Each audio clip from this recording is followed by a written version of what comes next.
सलात बर मोहम्मद वाले मोहम्मद अल्लाहुम्मा सल्ली अला मुहम्मदिन व आले मोहम्मद।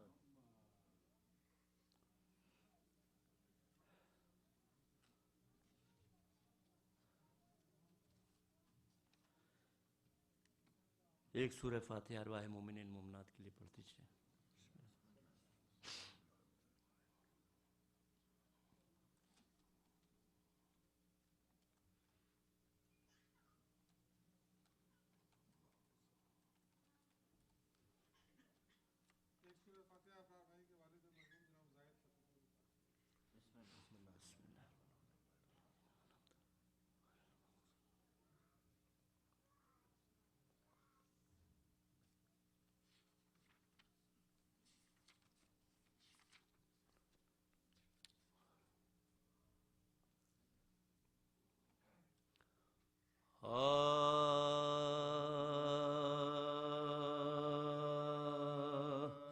हुसैनी काफिला कूफे से सुए शाम चला, हुसैनी काफिला कूफे से सुए शाम चला, मेगार थाम के ऊँटों की फिर इमाम चला, मेगार थाम के ऊँटों की फिर इमाम चला, जिलों में उसवे शब्बीर का पयाम चला, खुदा का दीन बढ़ा मुस्तफा का नाम चला, खुदा का दीन बढ़ा मुस्तफा का नाम चला, उसूल मज़हबे हक़ की सदा भी साथ गई, जहाँ जहाँ वो गए करबला भी साथ गई, जहाँ जहाँ वो गए करबला भी साथ गई।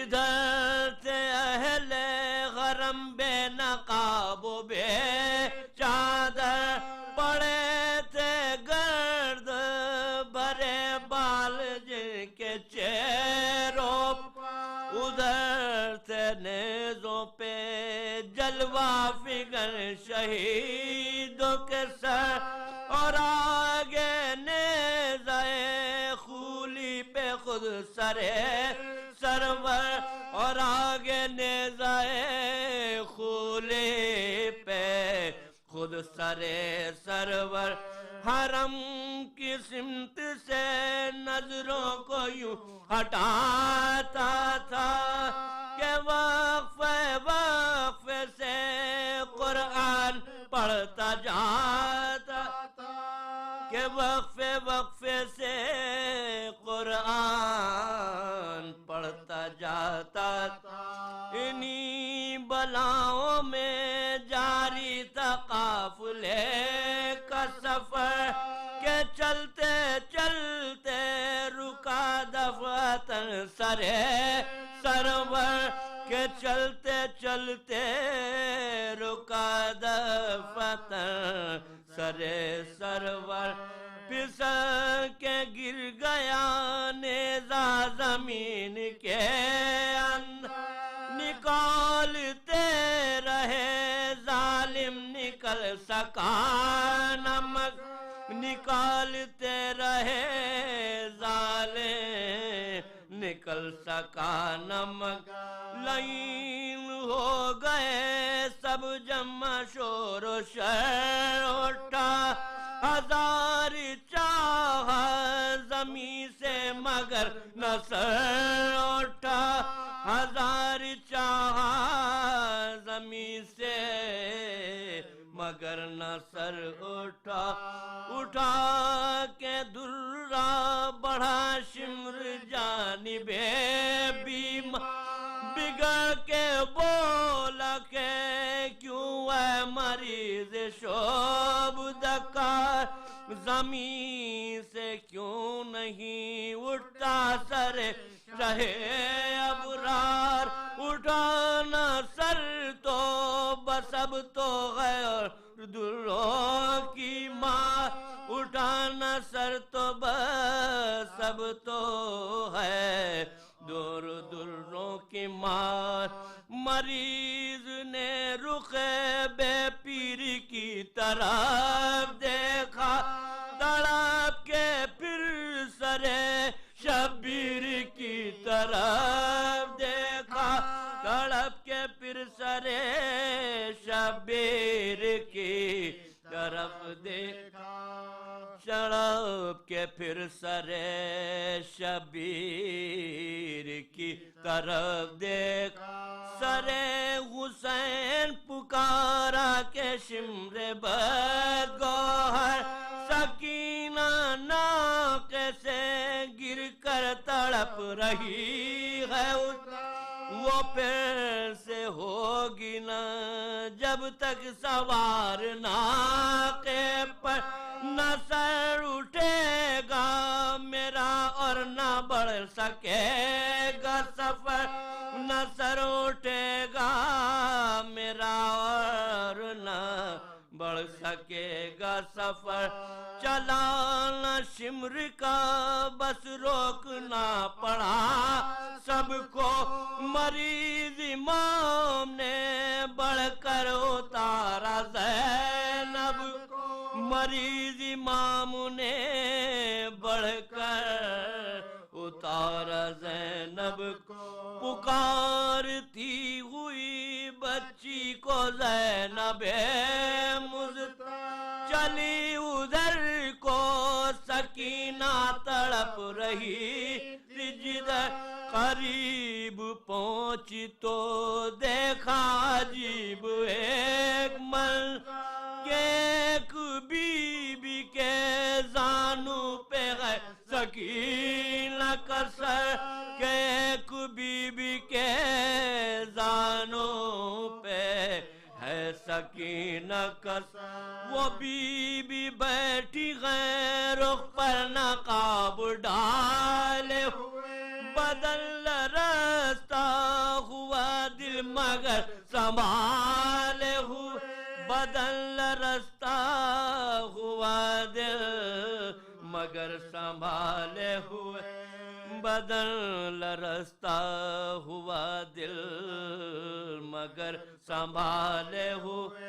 थपक रही है सकीना को लोरियां देकर, कभी है बच्ची की जानिब कभी फलक पे नजर, है अश्क आंखों से जारी के कुल नकाब है तर, तड़प के बैठ गई बास ज़ैनबे मुज़्ता, तड़प के बैठ गई पास ज़ैनबे मुज़्ता। कहा के बच्ची को दी दीजिए मुझे भी, बड़ा करम किया अल्लाह अजर दे, बड़ा करम किया अल्लाह अजर दे बीबी, बड़ा करम किया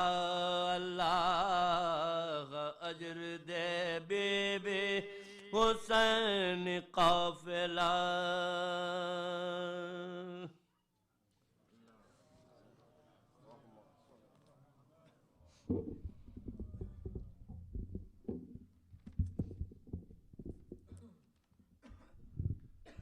मुमिनीन इकराम सलाम अलैकुम। सबसे पहले सूरह फातिहा की दरख्वास्त है सैयद कैसर हुसैन इब्ने सैयद हैदर हुसैन मरूम। बिस्मिल्लाहिर्रहमानिर्रहीम।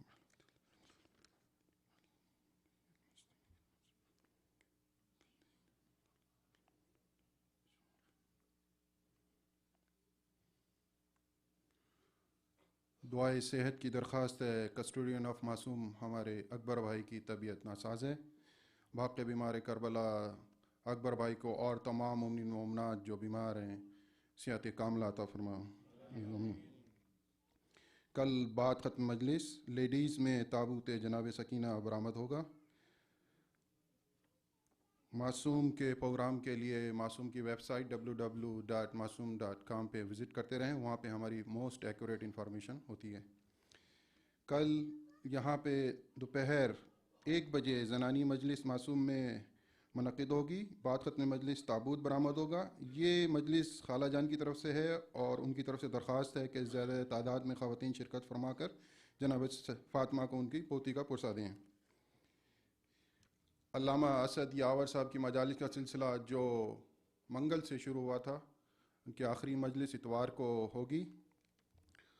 उसके बाद मौलाना फ़ारूक अली साहब मजालिस से ख़िताब फरमाएंगे 3 रोज़ा मजालिस से।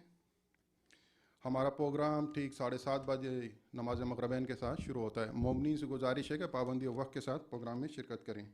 इसके साथ ही मैं अल्लामा असद यावर से गुजारिश करूँगा कि ज़ेब मिंबर मोहम्मद व आले मोहम्मद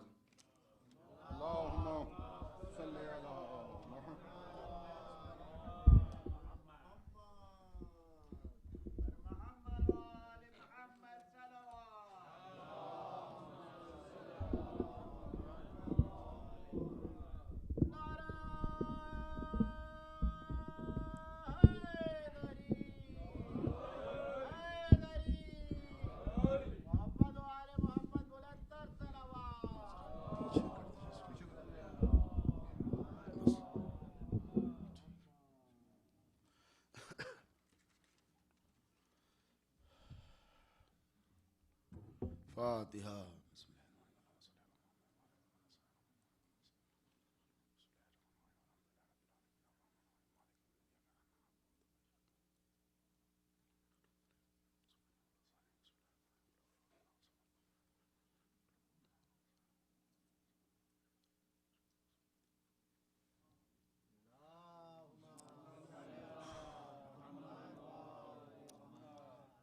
औज़ु बिल्लाहि अस्समीउल अलीम मिनश शैतानिर रजीम।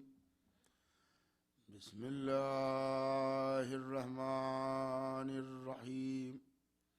अल्हम्दुलिल्लाहि रब्बिल आलमीन वस्सलातु वस्सलामु अला अशरफिल अंबिया वल मुरसलीन सय्यदना व नबियना व शफीना व मौलाना अबिल क़ासिम मुहम्मद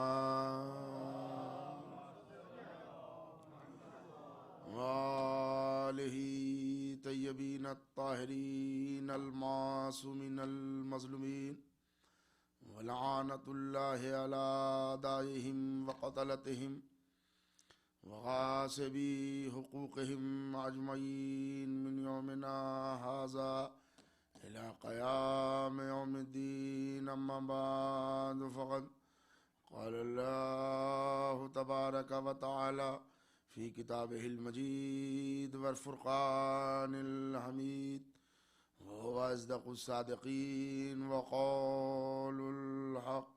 बिस्मिल्लाहिर रहमानिर रहीम। वमन यअमल मिनस्सालिहाति मिन ज़करिन औ उन्सा वहुव मुमिनुन फ़उलाइका यदख़ुलूनल जन्नता। सलावत भेज दें।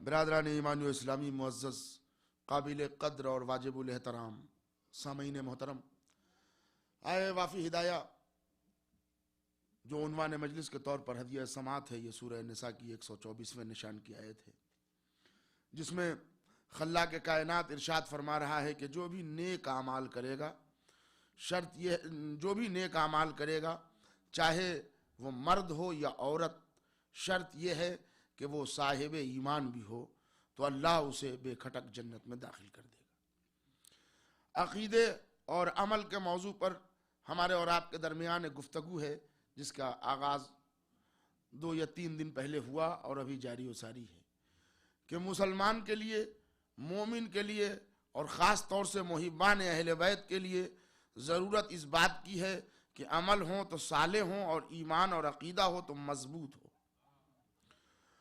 हमारे लिए दोनों अहम और ज़रूरी हैं, अक़ीदा और अमल और उसकी बेसिक और बुनियादी जो तमाम तर बातें हैं वो आप हजरात को करीब करीब मैं समझा चुका हूँ। हम मोमिन हैं तो हमारी सूरत ऐसी होनी चाहिए, हमारा किरदार ऐसा होना चाहिए कि बजाय हम दूसरे से मरूब हों वो हमसे मरूब हो, बजाय हम किसी की बीमारी अपने में लगा लें हमसे दुनिया शफा पाए। ये है हमारा मसला। और मोमिन की जहाँ बहुत सारी अलामतें हैं, कम से कम 40 अलामतें हैं, उसके अलावा कि दाहिने हाथ में वो अकीक की अंगूठी पहनता हो, नमाज में बिस्मिल्लाहिर्रहमानिर्रहीम बावाज़ बुलंद कहता हो, बहुत सारी अलामतें आपको मिल जाएंगी। और वो सब उनमें एक अलामत मोमिन की यह है कि वो वाज़ेह परफेक्ट मोमिन तभी है जब उसमें 3 सिफतें पाई जाती हैं। यानी आप इसको फकत 3 ही ना समझिएगा, ये मैं पहले समझा दूं, अलामतें बहुत हैं मगर वाज़ेह 3 खुसूसियत होनी चाहिए हैं जो मोमिन को होनी चाहिए मोमिन में, और वो उसको वाज़ेह होना चाहिए। एक अल्लाह वाली सिफत, एक नबी वाली सिफत, एक इमाम वाली सिफत। अल्लाह वाली सिफत होनी चाहिए जब वो मोमिन है, सिफत नबूवत उसके पास हो तब वो मोमिन है, सिफत इमामत से अगर वो करीब है तो वो मोमिन है। तो औसाफ इमामत और औसाफ नबूवत और औसाफ इलाही तो ला तादाद है, इनको शुमार नहीं किया जा सकता। तो हमारे उलमा ने उसके मेन पॉइंट बताए कि मोमिन में अल्लाह वाली सिफत होनी चाहिए। एक वो कि अल्लाह सत्तारुल उयूब है, वो ऐब पर पर्दा डालने वाला है। मोमिन वही है जो दूसरे मोमिन की ऐब को ढांक दे, उसे बरहना न करे। ये सिफत अगर है तो वो मोमिन है। तो हम ये खुदा न करे, हम ये नहीं कहना चाहते हैं कि आप में वो सिफत नहीं है या किसी में नहीं है, नहीं, जिसमें नहीं है वो एनालिसिस करके देखे हम में ये है कि नहीं। ये मजलिस इसलिए है। अल्लाह वाली सिफत ऐब पर पर्दा डालना, ऐब पर पर्दा डालना, ऐब जो ही करना नहीं, ये अल्लाह वाली सिफत होनी चाहिए मोमिन में। और वो जो गीबत होती है वो सारे दरवाजे अल्लाह ने इसी में बंद कर दिए। मगर एक टुकड़ा यहां पर अपना नोट लगा के आगे नहीं बढ़ूंगा तो मैं समझता हूं हमारा बयान तशना रह जाएगा कि गीबत हर तरह से रिस्ट्रिक्टेड है, अब पाबंदी है इस पर कि गीबत ना करें आप। लेकिन गीबत के जहां सारे दरवाजे इस्लाम ने बंद कर दिए हैं, वहां छोटी छोटी 1-2 रोशनदान भी खोली है। यानी अपने मोमिन भाई, अपने चाहने वालों, अपने अजीज अकारीब, दोस्त अहबाब, अपने मुआशरे, सोसाइटी, समाज में किसी की गीबत न करो। हद यह है कि हमारे यहां अंधे को अंधा कहना भी गीबत में शुमार है, इससे कि उसका दिल दुख सकता है उससे। एक लंगड़ा है तो आप उसको लंगड़ा नहीं कह सकते, इसलिए कि उसका दिल दुखता है, वो भी गीबत में शुमार है। हाँ, छोटी सी खिड़की या रोशनदान वहां पर खोले हैं कि हाँ, उसका तज़किरा गीबत में नहीं है कि अगर कोई बेनमाजी है या अगर कोई शराबी है। देखा कितना खामोश हो गए आप, होना भी चाहिए। अगर कोई बेनमाजी है और अगर उसका तज़किरा हो रहा है कि वो नमाज नहीं पढ़ता तो ये गीबत में काउंट नहीं है। और अगर कोई शराबी है और ये ना समझेगा इससे अल्लाह को कोई फायदा है, इससे मुआशरे और समाजी को फायदा होना है, लिहाजा इस्लाम ने अलाउ किया है। तुम्हें रहना इसी समाज में है, मुआशरा यही है तुम्हारा, लेन देन, उठना बैठना, बिजनेस, शादी ब्याह, रिश्ते नाते सब इसी मुआशरे में करना है। तो अगर बेनमाजी कोई हो तो मालूम हो जाए कि वो बेनमाजी है, तो अब जब तुम उससे ताल्लुकात करना तो संभल के करना कि बेनमाजी है, जो अल्लाह का न हुआ वो तुम्हारा कब होगा। शराबी है तो इस्लाम में पाबंदी है कि जो शराबखोर है उससे अपनी लड़की की शादी ना करो या उस घराने में अपने लड़के की शादी ना करो। तो अगर ये इधर उधर से मालूम ना पड़े तो बाद में बड़ा धोखा होगा, इसलिए रोशनदान खोले हैं ताकि मुआशरा तबाह होने से बच जाए। तो एक सिफत अल्लाह वाली, कौन सी सिफत याद हो गई आपको? सत्तारुल उयूब है अल्लाह, ऐब पर पर्दा डालना, वो सिफत होनी चाहिए मोमिन की पहचान है। दूसरी सिफत है नबी वाली। नबी वाली एक खास सिफत है हुस्न अखलाक। देखिए, बद इखलाकी वो जलील शय है कि अच्छे भले आदमी को भी पस्त कर देती है। मौलाए कायनात फरमाते हैं कि अखलाक खरीदने में कोई पैसा खर्च नहीं होता और अखलाक से दुनिया की कीमती से कीमती शय खरीदी जा सकती है। देख रहे हैं, तो ये अखलाक। लेकिन नबी वाली सिफत वो खाली अखलाक नहीं है कि मैं मकारी में अखलाक का चैप्टर लेके चल रही, हुस्न अखलाक। एक मौके पर रुक के, इसलिए कि हम अपने पूरे बयान को भी समेट रहे हैं, अब रातें हमारे लिए कम रह गई, तो हम बहुत तफसील से इस बाब अमाल में नहीं जाएंगे। मकारी में अखलाक आप मुझसे बेहतर वाकिफ हैं। अखलाक और हुस्न अखलाक में जरा बारीक फर्क है, वो समझ लीजिए और किरदार में और जिंदगी में वो अप्लाई कीजिए कि अखलाक क्या है, हुस्न अखलाक क्या है। और हमें अपनाना है हुस्न अखलाक। तो मेरे अजीजों, सलाम का जवाब देना अखलाक है, मुस्कुरा के जवाब देना हुस्न अखलाक है। सलावत पढ़ दे मोहम्मद और आले मोहम्मद। गौर फरमाया आपने? तवाज़ो, खैरियत पूछ देना। कोई मेहमान आया है, उसकी तवाज़ो कर रहे हैं आप। खाना खिलाया, चाय पिलाई या कुछ दिया, तो एक है अखलाक से बिस्मिल्लाह नोश फरमाए, खा लेना भाई। देख रहे हैं आप, तरीका बदल गया। अच्छा करते हैं आप लोग तो मेहमानी को दाखिल नहीं होने देते कि वो प्रॉब्लम ही खत्म हो जाए। ना हाथ होंगे ना बैत का सिलसिला होगा। यह है हुस्न अखलाक। प्यासे को पानी पिलाना यह अखलाक है, कातिल को भी पानी दे देना यह हुस्न अखलाक है। समझ गए? नबी वाली सिफत हुस्न अखलाक। अल्लाह वाली सत्तारुल उयूब, अल्लाह ऐब पर पर्दा डालने वाला है। मोमिन वही है जो एक दूसरे के ऐब को छिपा ले। मोमिन वही है जिसके अंदर हुस्न अखलाक हो। और इमाम वाली सिफत मुसीबतों पर सब्र करना। मुसीबतें आती रहें और उस पर सब्र करे। फिर एक जुमला जी चाहता यहां पर भी बोलूं, इसलिए कि अक्सर हमारे यहां मुल्लायत ने माहौल बिगाड़े हैं, तो उससे कुछ खराबी आ गई। और मैंने पहले और दूसरे दिन भी मजलिस में जिक्र किया था कि हम इंप्रेस दूसरे से हो जाते हैं बहुत जल्दी। तो हमने अक्सर देखा है कि कहीं इंतकाल हो गया, कोई मर्द मोमिन दुनिया से चले गए या कोई मोमिना दुनिया से उठी, तो कुछ लोग रो रहे हैं तो वहां के समझा रहे हैं सब्र कीजिए, न रोइए। तो न रोना सब्र नहीं है, ये बता दूं मैं आपको। रोना अगर मनाफियत सब्र होता तो अंबियाए मासबक कभी न रोते।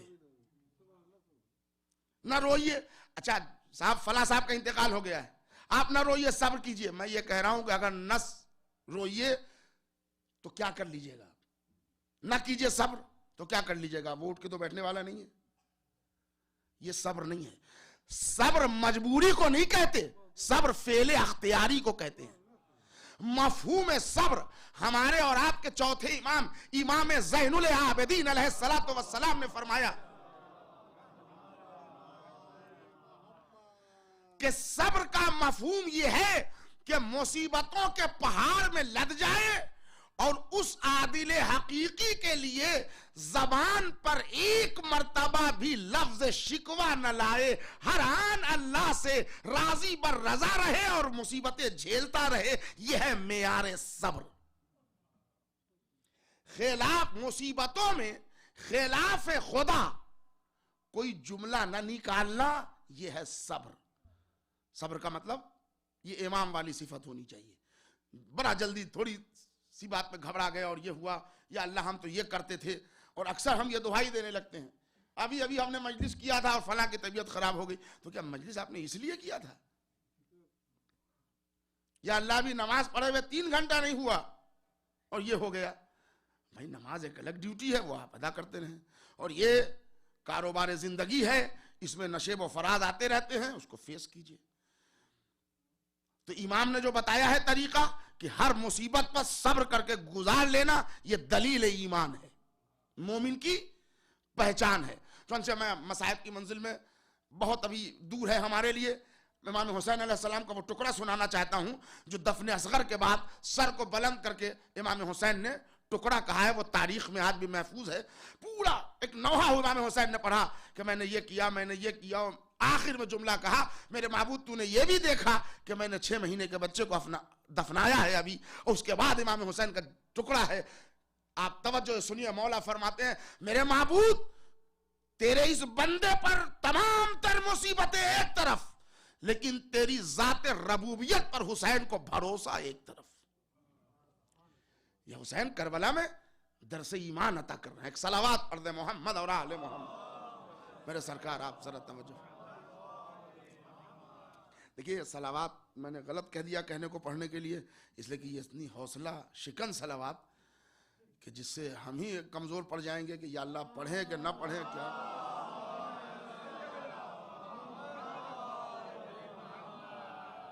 मेरे अजीजों, हमारे यहाँ ईमान, अब वो ये आमाल का चैप्टर खत्म हुआ, अब बाब आमाल में आ रहा हूँ।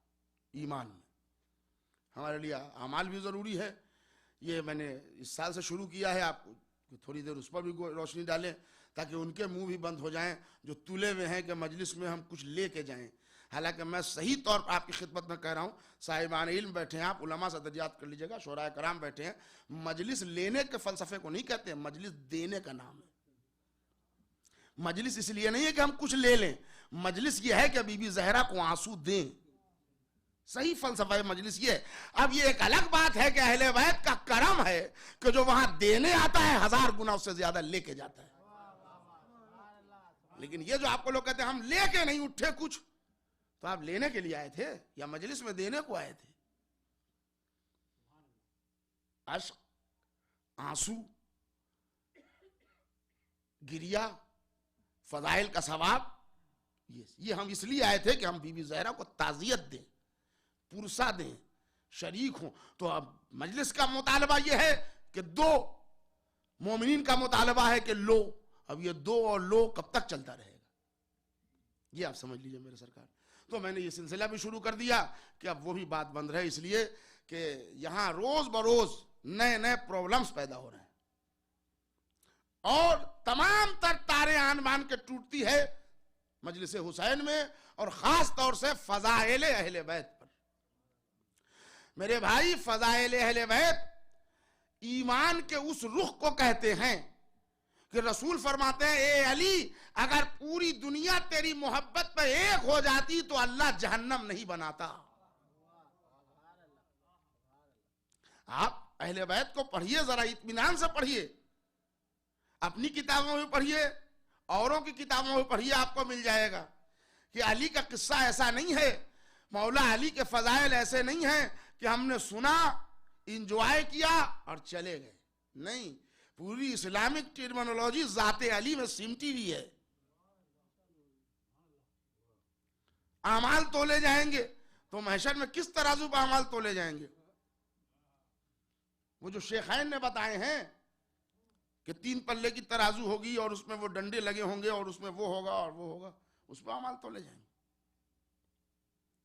और एक एक करके लोगों का अमाल तोला जाने लगा तो शिकागो ही में अल्हम्दुलिल्लाह इतनी तादाद है कि 2 दिन तो यही वालों के ईमान तोलने में लग जाएगा।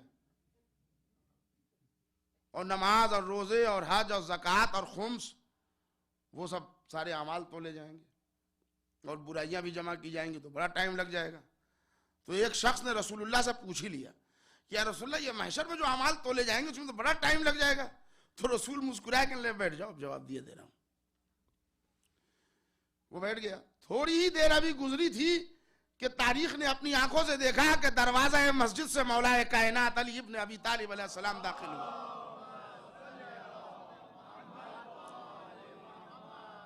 और उसके बाद रसूल ने कहा, सुनो, तुमने पूछा था ना कि अमाल कैसे तोले जाएंगे, वो बड़ा टाइम लग जाएगा। और एक मरतबा मुड़ के अली की तरफ देखा, कहा, या अली अंता सिराते मुस्तकीम व मीजानुल आमाल। नहीं, टुकड़ा सुना आपने? ए अली, तू ही सिराते मुस्तकीम है और आमाल तोलने वाली तराजू है। आलिम अहले सुन्नत मुल्ला सालेह कशफी तिरमिजी रहमतुल्लाह अलैह ने अपनी मशहूर ज़माना किताब कौकब दुर्री में भी इसको लिखा है कि अली मीजानुल आमाल है, यानी कयामत के दिन बहुत ज्यादा टाइम लगने वाला नहीं नहीं है, वो अली की मोहब्बत होगी जिस पैमाने पर ईमान तोल लिए जाएंगे। जिस दिल में हुब्बे अली है वहां का ईमान गिनती के लायक होगा, वहां के अमाल शामिल करने के लायक होंगे। और जिस दिल में बजाय मोहब्बत के नफरत अली की आग उबल रही होगी, जहन्नम का सीधे सीधे पता उनको बता दिया जाएगा, वहां ज्यादा टाइम लगेंगे ही नहीं। तो अली अलग अलग देखिए तो जात है, तारीख इस्लाम के आईने में देखिए तो मेयार महशर है, उसको अली इब्ने अबी तालिब कहते हैं। सलावत भेज दें मोहम्मद और आले मोहम्मद। देखिए मैं गुफ्तगू से पहले ही महशर के हवाले से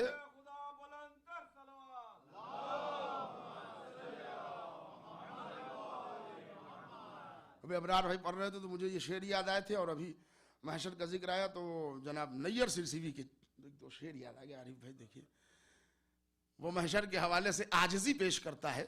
अब देखिए शायर तो पूरे घंटे भर के बयान को भी शेर में समा देता है ना, कि तेरे हुजूर दीदे नम लेके आए हैं। महशर में एक मोमिन मौला से कह रहा है कि तेरे हुजूर दीदे नम लेके आए हैं, जो कुछ हमारे पास था हम लेके आए हैं। जरा तवज्जो दीजिए मेरे भाई, मैं जगाना चाह रहा हूं असल में। तेरे हुजूर दीदे नम लेके आए हैं, जो कुछ हमारे पास था हम लेके आए हैं। अश्के अज़ाए शाहे उमम लेके आए हैं, जन्नत खरीदनी है रकम लेके आए हैं। अश्के अज़ाए शाहे उमम लेके आए हैं, जन्नत खरीदनी है रकम लेके आए हैं। और मौला हमारी किल्लते आमाल को न देख, वो देख जो हुसैन का गम लेके आए। सलावत भेज दीजिए मोहम्मद और आले मोहम्मद।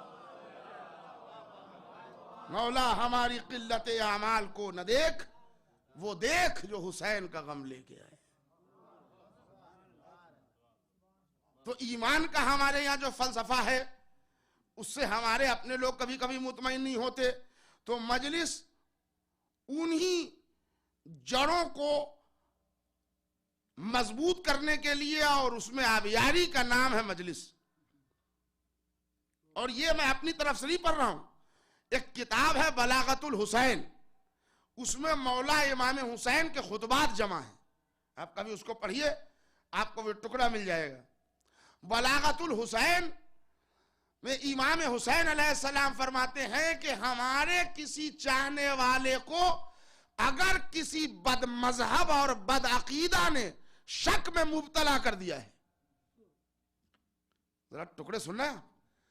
इमाम हुसैन फरमाते हैं हमारे चाहने वालों को, हमारे शियों को अगर किसी बदअकीदा और बदमजहब ने शक में मुब्तला कर दिया है, उसके शकों को दूर करने के लिए हमारे फजाइल दलील और बुरहान से अगर उसके शक को कोई दूर कर दे तो गोया उसने ऐसा काम किया कि एक मुर्दे को हयात नौ अता कर दी।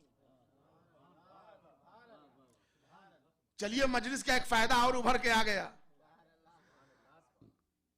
कितने शुकूक हैं जो मजलिस हुसैन के सदक़े में दूर हो जाते हैं।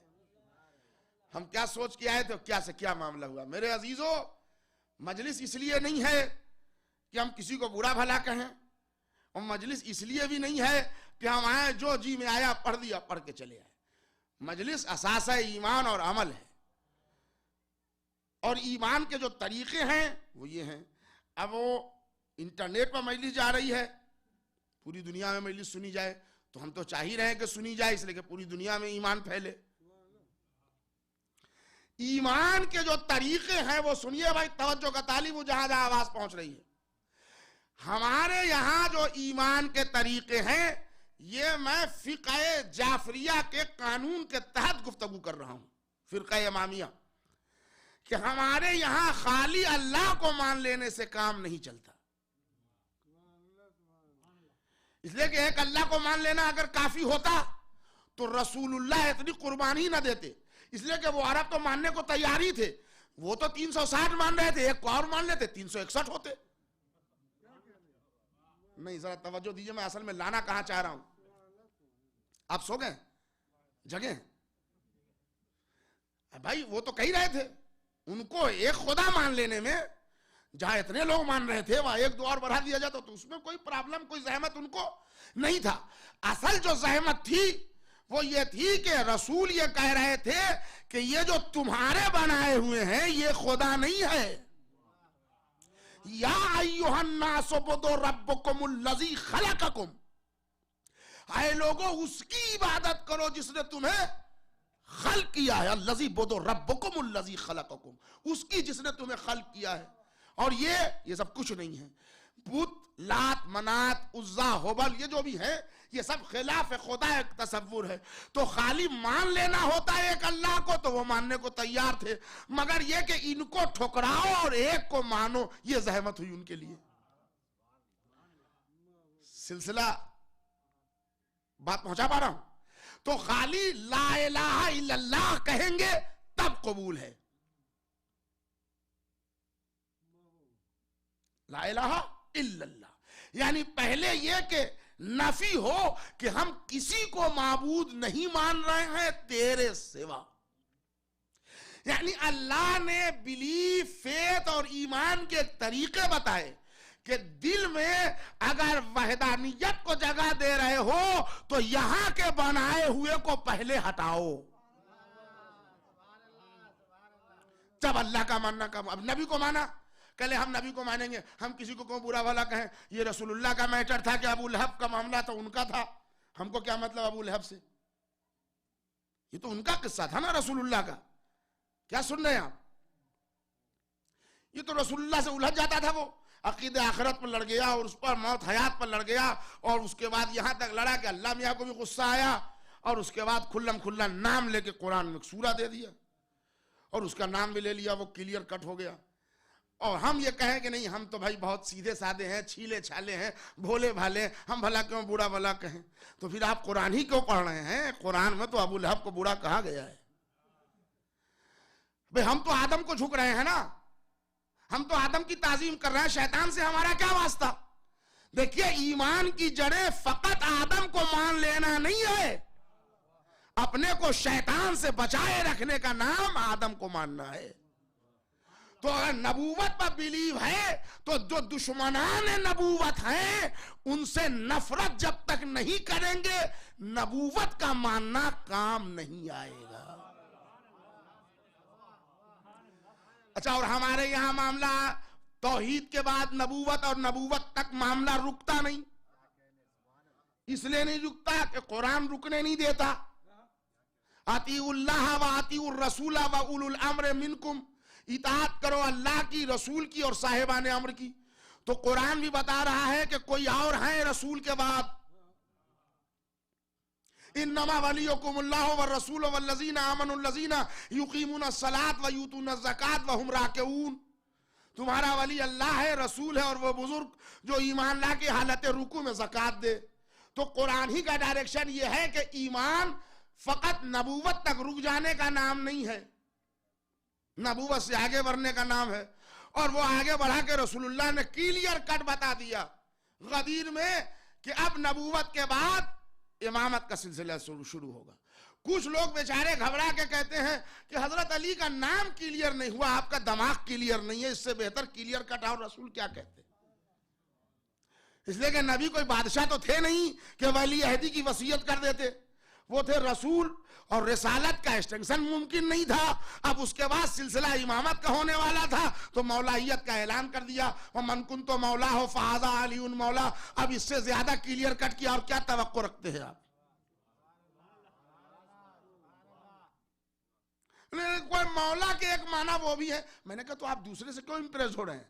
ये कौम जिसको मौला के लोगत में 25 माना मिल गए, अपने मतलब की बात पाइए, उसी कौम को उम्मी के फकत एक माना मिले अरबी लैंग्वेज में। नहीं आप मेरी बात ही न पहुंच सकी। जिस उम्मत ने मौला के 25 माना निकाले उस उम्मत को अरबी लोगत में उम्मी के एक माना क्यों मिले? हमको अपने दीन से मतलब है, दूसरे से मतलब नहीं है। तो अब अल्लाह को माना और फिर किसी को माबूद न मानना, यह है ईमान।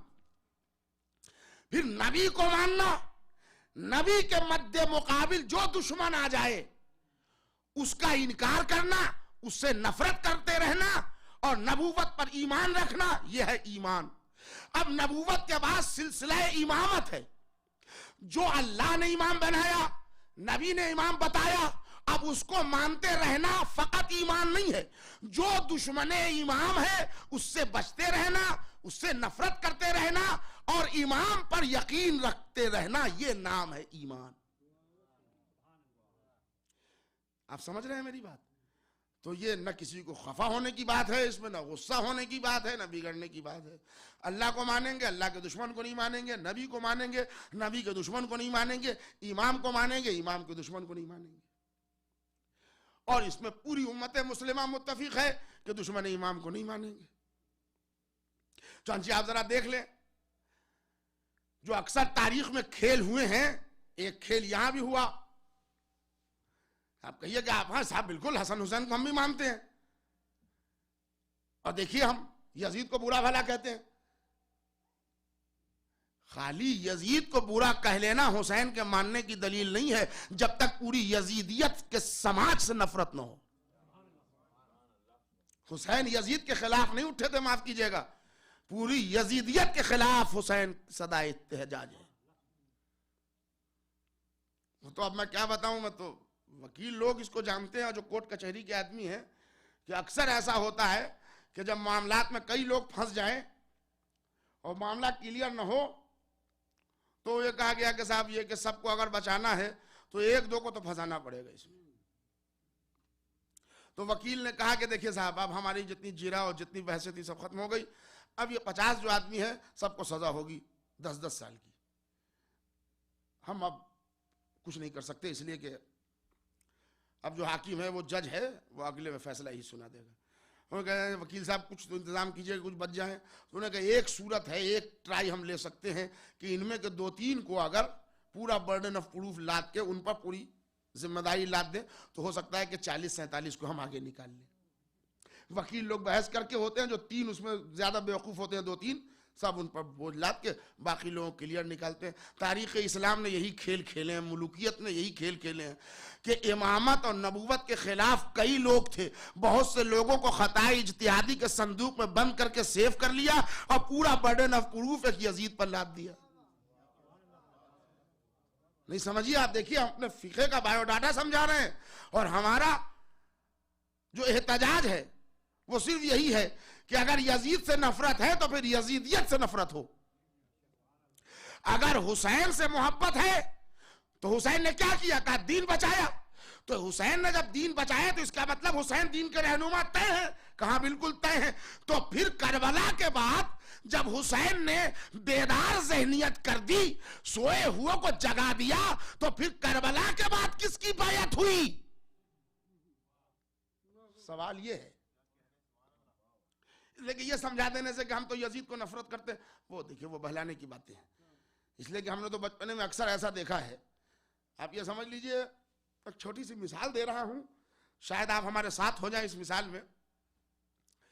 शादी ब्याह का जिक्र कल मैंने किया था, तो उसमें बहुत सारे नौजवान मुस्कुराए थे, और आज फिर एक जिक्र कर रहा हूं कि शादी ब्याह में हमारे यहाँ मुल्क में और देश में वो ऐसा होता है कि मेहमान जब आते हैं ज़्यादा, तो वो जो मैरिज हाल में खाना बनने का और वो सब रिवाज अब आने लगा है बड़े शहरों में। पहले ये होता था कि वो शामियाना लगा के और वो कहीं खुली हुई जगह पर खाना बनता था। अब वो खाना बन रहा है, वहाँ वो खाना और गोश्त भी है, वो आलू भी है और चावल भी है, सब सामान रखा हुआ है। और खाना बनने में जो मेन इम्पॉर्टेंट चीज़ है वो आयल है, तेल। तो उसका कंटर बावर्ची ने खोला और अब इंतज़ार में था कि वो ज़रा देख गर्म हो ले तो उसमें तेल डाले ताकि बेहतरीन चिकन बिरयानी तैयार हो जाए। और उधर मोहल्ले के कुछ लड़के क्रिकेट का बॉल खेल रहे थे, वो इधर से उधर मार रहे थे, एक दूसरे को मार रहे थे। अब वो सब देसी लड़के खेल रहे थे, कैच छोड़ने की पुरानी आदत थी जो बड़े बड़े लोगों में नहीं गई, तो ये बच्चों में कहां से आती। उन्होंने एक शॉट लगाया, वो बच्चा कैच न कर सका, वो बॉल सीधा उड़ते हुए गंदी नाली में आन के गिरा, जहां पूरे महल्ले भर की गलाजत जमा होती थी। जरा तवज्जो दीजिए, मुमकिन है कि तमसील से कुछ बात समझा पाया। अब पूरे महल्ले की जहां गलाजत जमा होती थी, उस नाले में क्रिकेट का बॉल आके गिरा। बचपना क्या नहीं करा लेता। अब वो लड़का दौड़ा हुआ आया और उसने चेस कर लिया बॉल को। अब वो पानी में गिरा हुआ बॉल ऐसे नहीं उठाया जाता। आप लोगों ने भी खेले हैं खेल, कितने को खिला रहे हैं, तो वो 2 उंगली से ऐसे उठाया, इसलिए कि जो पानी में गंदगी में बॉल गिरा हो तो बचपना तो कुछ भी करा लेता, तो वो यूं करके उठाया उसने 2 उंगली से बॉल, और यूं ग्राउंड में जो फेंका ना तो 2 उंगली से जरा इम्बैलेंस्ड हुआ। इम्बैलेंस जो हुआ तो बॉल बजाय ग्राउंड में गिरने के, जहां शादी का खाना पकड़ा था उस तेल के कंटर में गिरा। जितने लोग वहां थे वो सर पीटने लगे कि हाय हाय ये क्या हो गया, अब तो कयामत होगी, गजब है या अल्लाह, ये अब देहात का मामला है, अब कौन जाएगा बाजार और कैसे तेल आएगा, क्या खाना होगा, अब तो बारात भी आ जाएगी और बड़ी जिल्लत रखी हुई है, ये रखी हुई है कि वहां एक मौली साहब आ गए। कहले हुआ क्या है, कहले देखिए कि नजीस बॉल उस नाले का ये इसमें आगे गिरा, देखिए, और उसका जो कालापन था वो पूरा वो सब इसमें भी आ गया तेल में। तो मौली साहब ने इधर उधर देखा, कहने के बॉल निकाल के फेंक दो, खाना खा लो, पकाओ खाने से देखा जाए। बस उन्होंने तो कह दिया और मैंने पूरी मिसाल मुकम्मल कर दी। आप ये बताइए कि वो जो तेल के पूरे कंटर में बॉल गिरा और उसको निकाल के फेंका गया और उस आयल से जो खाना बना उसके बारे में आपका क्या ख्याल है? खाली वो बॉल तन्हा नजिस है या वो पूरा कंटेनर नजिस है जिसमें वो नजिस बॉल आके गिरा? तारीख इस्लाम ने यही खेल खेले हैं। बनी उमैया पूरे गलाजत में गिरे हैं, यजीद को नजिस बॉल की तरह निकाल कर फेंका, बाकी सबको पाक करने की कोशिश की। मेरे अजीजों, नजासत के टैंक से 4 बूंद पानी निकलने से वो पाक नहीं होने का जब तक पूरा समाज पाक न हो। सलावत भेज दीजिए मोहम्मद और आले मोहम्मद। हम हसन हुसैन को मानते हैं नहीं। देखिए, मैं आपकी खिदमत में समझाना चाह रहा हूं कि तरीके ईमान के क्या है। मानना है तो मासूम मानना है। यह किस बात का मानना कि हम मानते भी हैं और यह भी कहते हैं कि इमाम हसन से गलती हो गई, सुलह नहीं करना चाहिए, और एक समाज आगे कह रहा है कि नहीं, सुलह करना चाहिए था, वो ठीक किया इसलिए कि इमाम हसन संजीदा मिजाज थे, जरा लड़ने उड़ने के आदमी नहीं थे। ये देखिए, ये दूसरा जहर बो दिया आप। और इमाम हुसैन नौज़बिल्ली सब किताबी जुमले हैं जो पढ़ रहा हूं, वो गरम मिजाज थे और जरा मिजाज में मौला अली का रंग ज्यादा था, लिहाजा ये लड़ने पर तैयार हो गए। और उसके बाद भी कह रहे हैं कि हम हसन हुसैन को मान रहे हैं, तो हम बहलने वाले नहीं है टाफी से। इसलिए कि मासूम को अगर आपने मासूम नहीं माना तो फिर मानना काम नहीं आएगा। ईमान ये नहीं है कि जैसे हम बच्चों को समझ लिया, सबको मान लिया, इनको भी मान लिया, नहीं। जिनको सुलह हसन पर शक है वो आप समझ ले दायरे ईमान से खारिज है। इसलिए कि वो हसन पे शक नहीं कर रहा है, दामन इस्मत पे शक कर रहा है। और जिसने इस्मत पे शक किया उसने कुरान पे शक किया, जिसने कुरान पे शक किया वो मोमिन हो ही नहीं सकता। करबला का जिहाद हो या सुलह हसन हो, ये हिकमत अमली है इमामत की। बंदा मशवरा दे के ये तय नहीं कर सकता कि ये सही था और वो सही नहीं था। और नौज़बिल्लाह इमाम हुसैन गरम मिजाज के थे और भाई भाई में मिजाज, और उसके बाद हम भी हसन हुसैन को मान रहे हैं। मेरे भाई, मैं आपको ईमान की वो जड़ें बताना चाह रहा हूं कि अगर मानना है तो वैसा माने जैसा अल्लाह ने मनवाया है। अपनी मंतिक से मानना कि तू जितने सजदे करवा ले हम करने को तैयार हैं, मगर हम इसको नहीं झुकेंगे, ये नजरिया शैतान का है कि अपनी मंतिक से आदमी माने नहीं। अल्लाह जैसा मनवाए वैसा मानो, कुरान जैसा मनवाए वैसा मानो, नबी जैसे हैं वैसा मानो, इमाम जैसे हैं वैसे मानो। भाई भाई में आप कह रहे हैं कि इख्तिलाफ भी था और वो मिजाज में दोनों के, वो मिजाज दोनों का टैली नहीं करता था। रसूल कह रहे हैं हमारा अव्वल भी बराबर है और आखिर भी बराबर है, उम्मत कह रही है हसन हुसैन के मिजाज में फर्क था। आप बताइए वो मानना किस काम का है जो कौले रसूल को ठुकरा के माने? मेरे सरकार समझ रहे हैं आप? अब तो ठहरिए 1-2 मिनट मेरे साथ चलिए, मैं उसके बाद फिर तर्क कर दूंगा अगर आप खुश समझ रहे हैं इस बयान को। हालांकि वो जो जरूरत है ईमान की, इस तहत में गुफ्तगू कर रहा हूं। अल्लाह कादिर मुतलक है कि नहीं, जरा मुझे बताइए। वह हुवा अला कुल्ले शैइन कदीर, खुद अल्लाह अपने लिए कह रहा है कि वो हर शय पर कुदरत रखता है, वो कादिर है। हजरत इब्राहिम का मुकाबला हुआ नमरूद से और उसने आग का एक ढेर रोशन कर दिया और जनाब इब्राहिम को उसमें फेंका। ये वाकया सही पढ़ रहा हूं? फिर हुआ क्या? इब्राहिम जल गए? नहीं, इब्राहिम उस आग में भी गए और इब्राहिम सलामत भी रहे। क्या हुआ? कहने अल्लाह ने आग की सलाहियत सल्ब कर ली जलाने वाली, और अपने नबी अपने खलील को बचा लिया अल्लाह ने। तो अल्लाह का एक मिजाज समझ में आया कि जब दुश्मन नबी के लिए आग इकट्ठा करे तो अल्लाह बचा लेता है। तवज्जो सुनिएगा, मैं क्या मेयारे सुलह हसन और जिहाद करबला पर क्या रोशनी डाल पा रहा हूं? जरा तवज्जो से सुनिएगा। मौला अली का वाकया, मौला हसन का वाकया, मौला हुसैन का वाकया जहन में रखिएगा कि मिजाज में क्या इख्तिलाफ है। अल्लाह ने नारे नमरूदी से इब्राहिम को बचाया। इब्राहिम का एक बाल भी नहीं जला, कपड़े नहीं जले। सही है?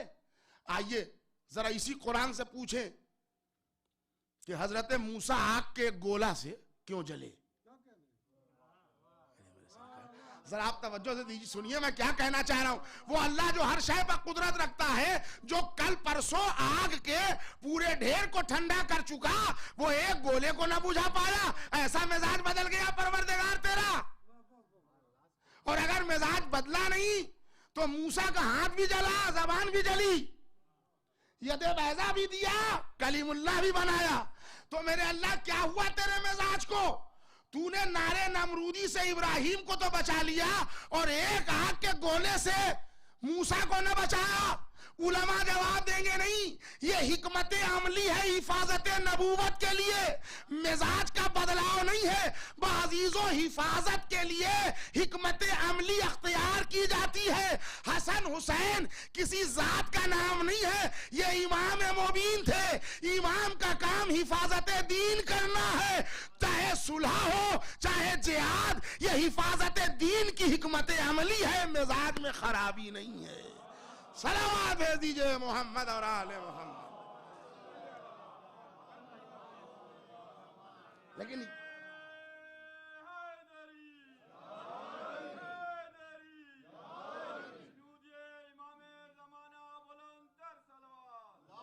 मेरे दोस्तों, मैं अपने नई नस्ल के बच्चों से गुफ्तगू करना चाह रहा हूं। बेवकूफों वाले दीन का नाम ईमान नहीं है। ये भी सही, ये भी सही और वो भी नहीं, हम तो इनको भी मानते, हम इनको भी मान लेते हैं। नहीं चलेगा, ये ईमान है ही नहीं। ये कौन सा किस्म का ईमान है? ये तो दुश्मन अहले बैत की पहचान है, ये मोमिन की अलामत नहीं है। और दुश्मन अहले बैत की सबसे वाज़ेह पहचान मैं आपको बता दूं, वो दुश्मन अक्ल पहले होता है, दुश्मन अहले बैत बाद में होता है। मैं इसकी वजाहत कर रहा हूं, मगर 1 मिनट का जरा कॉमर्शियल ब्रेक। देखिए, कॉमर्शियल ब्रेक की जरूरत है इस वास्ते कि हर मिशन को चलाने के लिए आप हजरात के ताउन की जरूरत होती है, और बगैर ताउन के मोहम्मद का दीन बगैर खदीजा की दौलत के न चला। सलावात पढ़ दे मोहम्मद और आले मोहम्मद।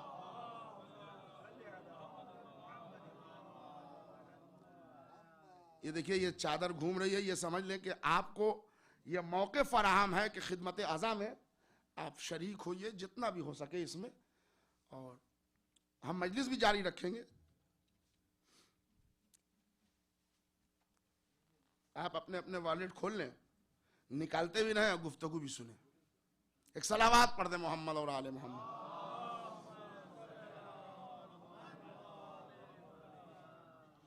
देखिए, अगर आप मेरी तरफ देख के पैसा देंगे तो हो सकता है कुछ ज्यादा निकल जाए, तो आप जरा मेरी तरफ। दुश्मन अहले बैत, मैं गुफ्तगू जारी रखे हुआ हूं। दुश्मन अहले बैत, दुश्मन अहले बैत बाद में होता है, दुश्मन अक्ल पहले होता है। उसकी वजाहत कर दूं, आप यहां वहां दुनिया के किसी कोने में जाएं, काफिर, मुशरिक, मुनाफिक, गोरे, काले, लंबे, इसकी कैद नहीं है। आदमी हो, देखने से ह्यूमन वो नेचर उसमें लगता हो कि वो आदमी है।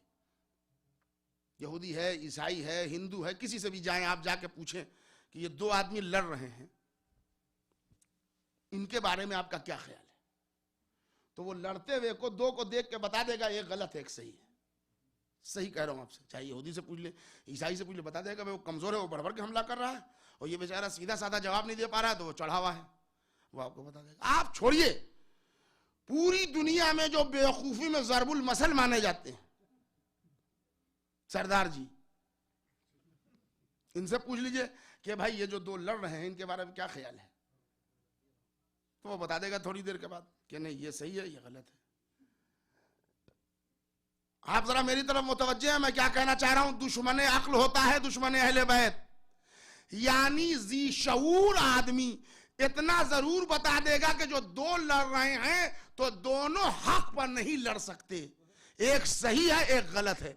आप किसी दुश्मन अहले बैत से पूछिए कि इन दोनों लड़ाई के बारे में क्या ख्याल है, कहले हम नहीं बोलेंगे, हमारे लिए ये भी रजी अल्लाह, ये भी रजी अल्लाह, ये भी हमारे सर का ताज, ये भी हमारे सर का ताज, हम एक तरफ आओ, या ये सही या ये वो सही। ये कौन सा नजरिया हुआ कि ये भी हमारे हैं ये भी हमारे हैं? तो जब दोनों हमारे हैं तो लड़ क्यों रहे हैं?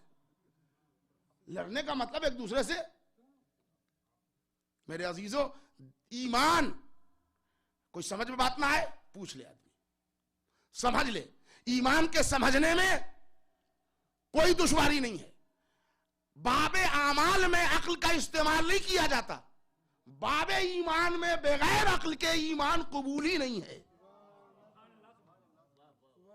अपने अक्ल को इस्तेमाल करें, आप पूछ लें, और नहीं पूछने से गुमराही के इम्कान है। मासूम को मानना तभी काम आएगा जब दुश्मन मासूम से नफरत दिल में हो। जहरा को भी माने और उसको भी आंख पर बिठाएं जिसने रोज़ा जहरा को मिसमार कर दिया, यह मोहब्बत की दलील नहीं है, यह बेवकूफी की अलामत है। न जाने आदमी तो पूछ ले। अब मुझे जुमला फिर याद आ गया उन्हीं सरदार जी का। जब तक हमारा कॉमर्शियल ब्रेक खत्म भी हो जाएगा, और करीब करीब वो खत्म है, कि एक सरदार जी वो हमारे हिंदुस्तान से तशरीफ ले गए चाइना, चीन घूमने गए। तो बेचारे घूमने गए, वो हिंदी जानते थे, चाइनीज जबान नहीं जानते थे। न जाने और किसी गलत आदमी के पाले पड़ जाए या पूछ ना पाए तो क्या प्रॉब्लम होते हैं वो सुन लीजिए आप।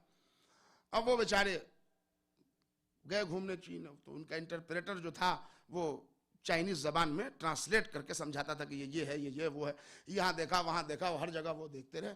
उसके बाद सवारी पर सवार ये जा रहे थे तो कोई बड़ी खूबसूरत सी बिल्डिंग दिखाई दी। कहने लगे ये क्या है? सरदार जी ने पूछा तो उनके ट्रांसलेटर जो थे वो इंटरप्रेटर, उन्होंने कहा कि ये यहाँ का अस्पताल है।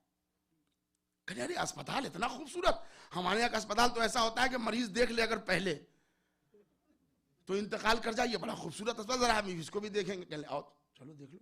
अब वो चले आए। जरा तवज्जो सुनिएगा, मैं मिसाल दे रहा हूं या कोई बात कहना चाह रहा हूं, आप खुद समझ लेंगे। वो सरदार जी आए, उन्होंने देखा, वहां देखा एक बेड है, उस पर मरीज लेटा हुआ है और बेहतरीन बेड है, और उसमें वो बटन दबाइए तो ऐसे भी हो जाए और ऐसे भी हो जाए, और शानदार और बिल्कुल क्या बेहतरीन ये है, और वाह वाह वाह वाह, अरे भाई ये तो क्या कहना, ये तो चीन है, ये है वो। इस बीच में इंटरप्रेटर को हाजत की जरूरत हो गई और उसने देख भी लिया कि सामने लिखा हुआ है, तो उन्होंने कहा आप जरा 2 मिनट रुकिएगा, मैं आए जा रहा हूं। वो चला गया हाजत पूरी करने। जब तक ये सरदार जी इधर उधर देखते हुए मरीज की तरफ आगे बढ़ गए। हालांकि ये जानते थे कि वो चाइनीज बोलेगा और हम हिंदी वाले हैं, मगर ये कि आगे बढ़ गए शौक में। और जब आगे बढ़े तो उसने 2 बात कही और कह के मर गया। उसने जो 2 बातें की, अब यही सुधेर बुन में कि या अल्लाह, ये कोई हमारा सगा रिश्तेदार तो नहीं था कि आखिरी वसीयत के लिए इसका दम अटका हुआ था। इसने 2 बातें कही और मर गया। या अल्लाह, ये मामला क्या है, ये कैसा है, ये किसने? अब वो 2 बातें जो उसने कही थी वो इसको इन्होंने याद कर लिया, चाऊ माऊ जो भी कहा हो याद कर लिया। अब इस बीच में उनका इंटरप्रेटर भी आ गया। कहने सरदार जी क्या हुआ है? कहने जल्दी आइए, आप जरा देखिए ये क्या आखिरी ख्वाहिश जाहिर कर रहा था, ये हमारे दीदार को तरस रहा था कि इसने देखा हमको, 2 बातें कही और मर गया। कहने क्या बात कही थी? कहने ये और ये जुमला कहा था, अब वो इंटरप्रेटर को पसीना आने लगा, कहने सरदार जी जल्दी निकलो इससे पहले कि पुलिस आए। कहने कहा क्या था, उसने हाथ पकड़ा, कहा अभी मसला हो जाएगा, इसके खून की पूरी जिम्मेदारी, तो जल्दी करो बाहर निकालूंगा। और वो बाहर लेके आए, हफ्ते दौड़ते हुए। कहले हुआ क्या? कहले चाइनीज जबान में जो वो कह रहा था वो वसीयत नहीं कर रहा था, वो चाइनीज जबान में कह रहा था सरदार जी जूता पहन के तुम मेरे ऑक्सीजन पाइप पर खड़े हो गए, प्लीज हट जाओ, सप्लाई रुक रही है। तुम जबान नहीं जानते थे, हटे नहीं, सप्लाई बंद हो गई, वो मर गया। तो पूरी मौत की जिम्मेदारी तुम पर आएगी। मेरे अजीजों, तारीख इस्लाम में ऐसे ऐसे कितने वाकयात हुए कि जिनको दीन इस्लाम से कोई वाकफियत थी नहीं, तख्त पा के मसला बयान करने लगे। कितने ऐसे फतवे दे दिए कि जहां ऑक्सीजन पाइप का सप्लाई काट डाला। सलावत भेज दीजिए मोहम्मद और आले मोहम्मद। न उन्होंने अल्लाह को समझा, न नबूवत को समझा, न तौहीद को समझा, न इमामत को समझा। और आज पूरी दुनिया में जब रिसालत की तौहीन की जा रही है तो ये जुलूस निकालना हल नहीं है। ईमान को मजबूत करके बताइए कि मोहम्मद सच्चा रसूल था तो ऐसा रसूल था, लेकिन उसके लिए अखबार मासूम से साबित कीजिए। सही और गलत किताबों से नबूवत साबित नहीं है, इसलिए कि वो किताब तो बच्चों को पढ़ाने की भी नहीं है सही मानों में। इसलिए कि खराब किताबों के लिए आप मना करते हैं ना, भाई उनको ना पढ़ाइएगा, इसलिए कि खराब किताब पढ़ने वाला भी जानता है कि ये खराब है। लेकिन इसके पढ़ने का प्रॉब्लम यह है कि इसमें अलग से एक सही का चैप्टर लगा हुआ है। हम तो कभी कभी घबरा जाते हैं, या अल्लाह जब सही इतनी गलत है तो गलत कितनी गलत हो। पूरी दुनिया में आज यही है ना, नबूवत का चेहरा सामने लाए, और वो रूहानियत नबूवत को भुला दिया, इल्म नबूवत को भुला दिया। और आप जब दुनिया में वो समझने के लिए वो मोहम्मद का मौजज़ा क्या था, अब आप समझा क्या पाएंगे जब आपने नबूवत को जाहिल बना के पेश किया है, रहबरियत को गैर मासूम बना के पेश किया है। तो दुनिया में कोई आइडियल, कोई नमूना आपके पास है नहीं कि आप दें। मेरे दोस्तों, लुटेरों का किरदार हीरो बना के जब पेश किया जाएगा तो नतीजे में यही प्रॉब्लम होने हैं जो शुरू हो गए हैं। दीन अल्लाह का है, अल्लाह रहबरी का इंतजाम करेगा, वो नबी को मासूम बनाएगा, वो इमाम को मासूम बनाएगा। अब देखिए, पहले और दूसरे दिन की मजलिस का टुकड़ा जहां से गुफ्तगू ज्वाइन कर रहा हूं, छठे इमाम ने क्या फरमाया कि जिसने इनकार मेराज किया लैसा मिन शिय्यतिना, जिसने सवाल कब्र का इनकार किया लैसा मिन शिय्यतिना, जिसने हमारे अख्तियार शफाअत का इनकार किया लैसा मिन शिय्यतिना, वो हमारा शिया नहीं। तो किस लिए कहा था? वो इसीलिए कि ईमान और बिलीफ के जो मुजम्मिरात हैं इसमें पोशीदा। वही जवाब कि बातें तीन हैं, जवाब एक है। मेराज में आवाज़े अली, कब्र में आमदे अली, महशर में अख्तियार अली।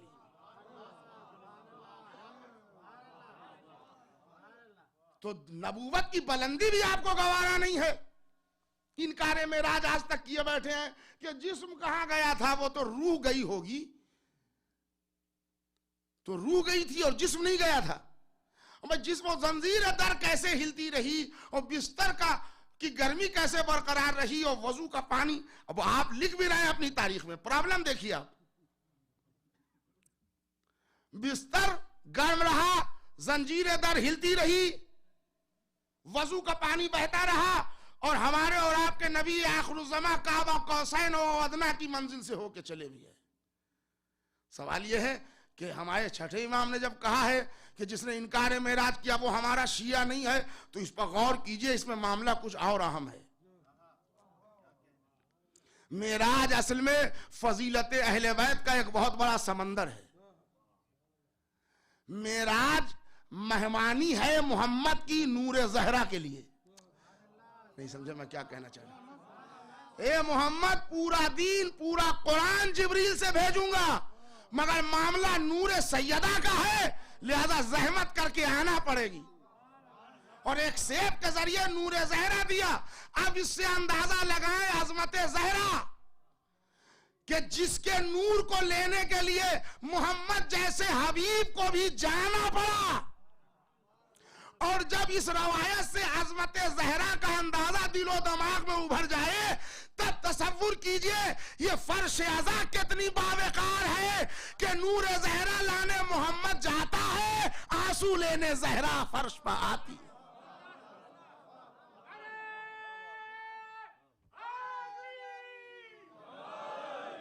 भाई मेराज पर 2 जुमला मुझे बोलने दीजिए, हो सकता है कि आज की मजलिस 15 मिनट ज्यादा खिंच जाए।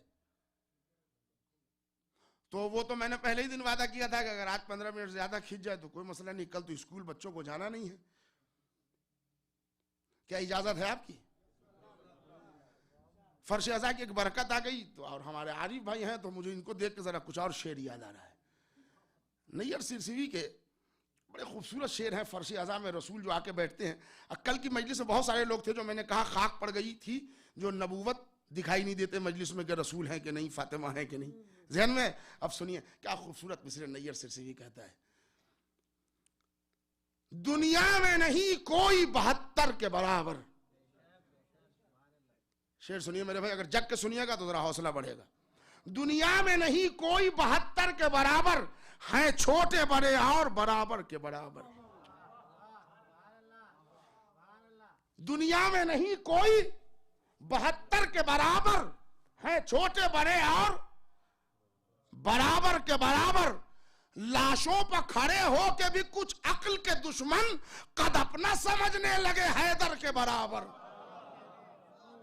शेर सुनिए मेरे भाई, लाशों पर खड़े हो के भी कुछ अक्ल के दुश्मन कद अपना समझने लगे हैदर के बराबर। और जिसके लिए मुझे ये शेर याद आया कि ये जर्रा नवाजी तो सरे फर्शे अज़ा देख, हम लोग भी बैठे हैं पैगंबर के बराबर।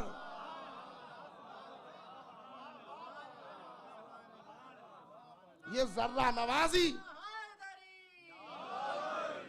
ये जर्रा नवाजी भाई, ये क्या वो इधर शिकागो में कुछ माहौल हो गया है या मुझे पता करना पड़ेगा कौन कौन जाकिरीन आके गए। ये माजमा इतना ठंडा क्यों हो रहा है?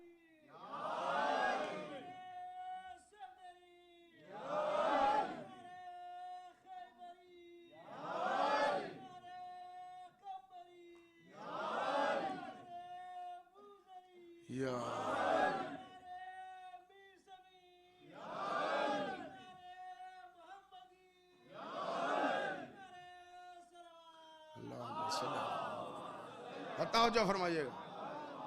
ये जर्रा नवाजी तो सरे फर्शे अज़ा देख, हम लोग भी बैठे हैं पैगंबर के बराबर। लाशों पर खड़े हो के भी कुछ अक्ल के दुश्मन कद अपना समझने लगे हैदर के बराबर। शेर सुनिए कि इस्लाम का कद पूछने वालों को बता दो, इस्लाम का कद पूछने वालों को बता दो, बस परचमे अब्बास दिलावर के बराबर।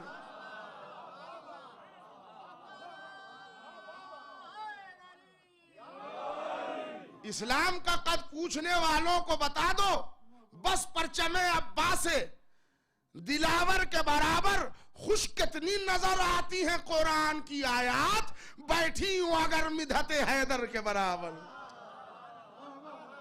खुश कितनी नजर आती है कुरान की आयात, बैठी हूं अगर मिधते हैदर के बराबर। और एक शेर और अगर साथ लेते जाइए तो याद आ गया कि बैठी हूं अगर मिधते हैदर के बराबर। और कुछ रोज यूं ही खिदमते मौला में रहे तो जिब्रील भी हो जाएंगे कंबर के बराबर।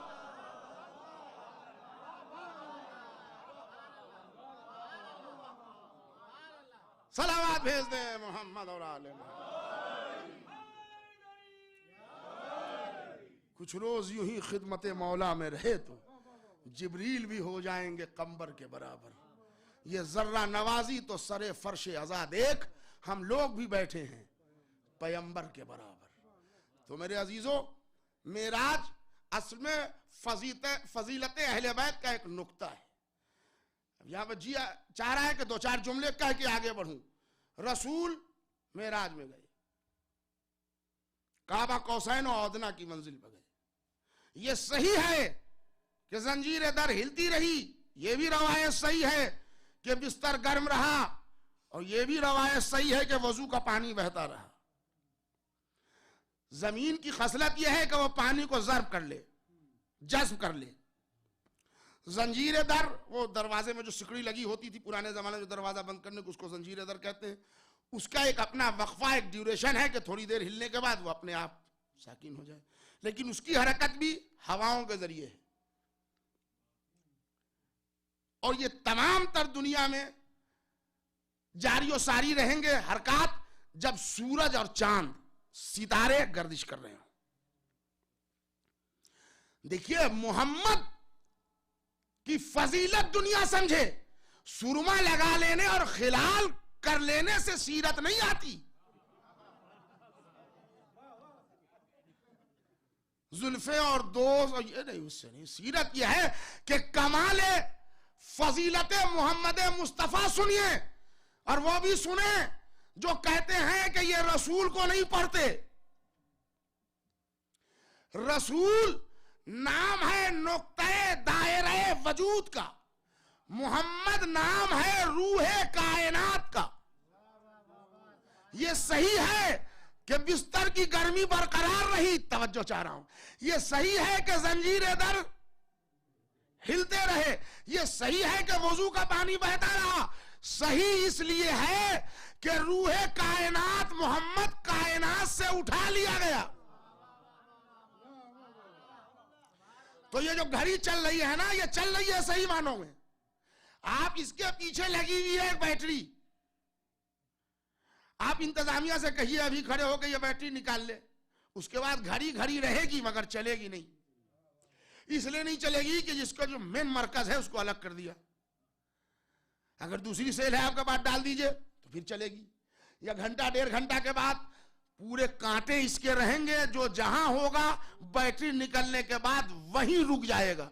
और जैसे ही उसमें सेल डालिएगा, जहां से सेल डाला, जहां कांटा जहां पर था, वहीं से फिर रन करने लगेगा। मोहम्मद नाम है रूहे कायनात का। जैसे ही मोहम्मद चले गए तो कायनात की बैटरी चली गई। सूरज अपनी जगह रुका रहा, चांद अपनी जगह, सितारे अपनी जगह, हरकाते कायनात थम गए। जब हरकाते कायनात थम गए तो अब जमीन और जमान और जमाना बने कैसे? वजू का पानी बहता रहा, बिस्तर की गर्मी बरकरार रही, जंजीरें दर हिलते रहे, इसलिए कि हरकाते कायनात थम गए। मैं कहूंगा या अल्लाह, अगर दुनिया को बचानी है तो मोहम्मद को न उठाना। नहीं, तवज्जो चाह रहा हूं। ये मेरे अल्लाह, अगर दुनिया को बरकरार रखनी है तो प्लीज मोहम्मद को न उठाना। अल्लाह आवाज दे रहा है, ये घबराए वो जिसने खजाने में एक मोहम्मद बनाए हो।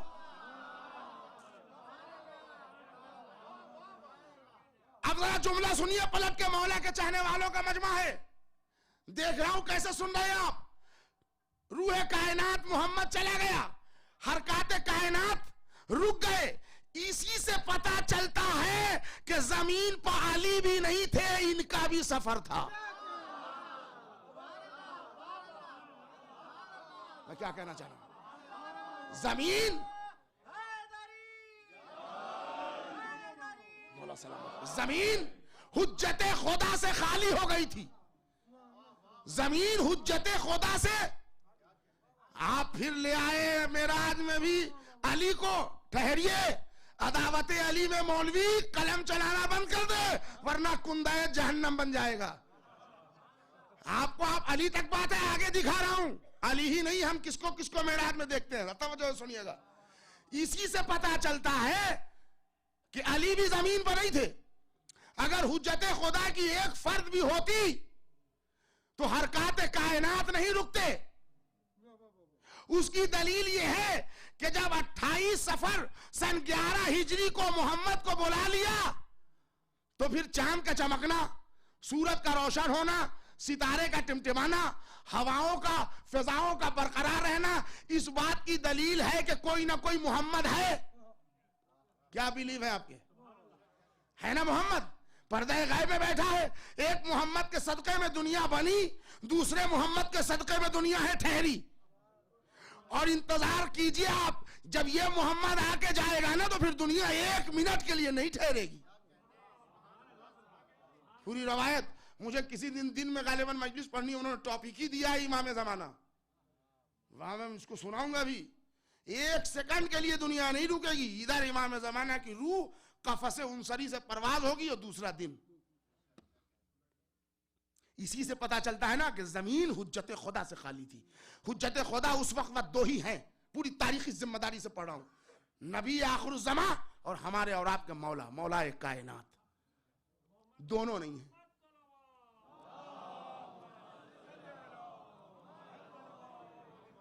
दोनों का सफर था, दोनों का सफर अलग अलग स्टाइल से था।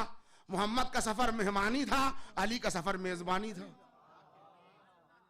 इसलिए कि अल्लाह मेहमान बुलाए और बातें ना करे तो ये तहजीब के खिलाफ है ना। भाई आप मुझे मेहमान बुलाएं, मैं अभी जनाब मुस्तफ़ा साहब का मेहमान हूं और ये मुझसे बात ना करे, दूसरे दिन जी चाहेगा इनके यहाँ जाने को कि भाई कहाँ चले आए भाई, ये तो बात भी नहीं करते। तो तहजीब मेहमान नवाजी, पहली तहजीब ये है कि आदमी बेहतर गुफ्तगू करे। गुफ्तगू के ठहराव से पता चल जाए कि मेहमान का वजूद इनको गवारा है कि नहीं। यह है मेजबान के तहजीब गुफ्तगू के। मेहमान बुलाए और बातें ना करे, ये कौन सी बात है? अल्लाह ने कहा नहीं, हमारे यहाँ मेजबानी का तरीका ये है कि हम जब जब मेहमान बुलाएंगे तो अपने ही वली को बुलाएंगे। 3 मौके पर आदमी मेहमान होता है, आप खुद देख लीजिए। तीनों में आपको अली नजर ना आए तो मेरा जिम्मा। एक मेहमान मेराज बन में गए रसूलुल्लाह। एक मेहमान कब होता है आदमी? जब अल्लाहुम्मा लब्बैक कहते हुए जाता है, कफन से मिलता जुलता कपड़ा पहने हुए अल्लाहुम्मा लब्बैक। एक मेहमानी वो होती है, हाजी अल्लाह का मेहमान होता है। और एक मेहमान जब फाइनल डिस्पोजल होता है, जब चल के नहीं जाता, कांधों पर जाता है। तीनों जगह अल्लाह ने मेजबानी अली ही से कराई। अगर आप जगे हुए हैं तो बात पहुंच रही होगी, सो गए तो हम तो ना पहुंचा पाएंगे। अल्लाह जब मेहमान बुलाता है, मेजबानी के लिए अली को रखता है। मेराज में अली को रखा, कब्र में अली को रखा, काबे में अली को भेजा। देखा आपने? तो अली को पहले से बुलाया था, वो सफर मेजबानी था और ये सफर मेहमानी था। ठहरिए, यहां पर हो सकता है आपके सुने हुए हों, यहाँ आ चुके हैं मौलाना बिलाल काज़मी, उन्होंने बड़े खूबसूरत मिसरे यहाँ पर कह चुके, मुझे याद आ गया, बरमान हमारे गुफ्तगू से मिल भी रहे हैं कि रुकी है रफ्तारे माँ हो अंजुम। भाई तवज्जो चाह रहा हूं, रुकी है रफ्तारे माँ हो अंजुम, जहां की धड़कन थमी हुई है।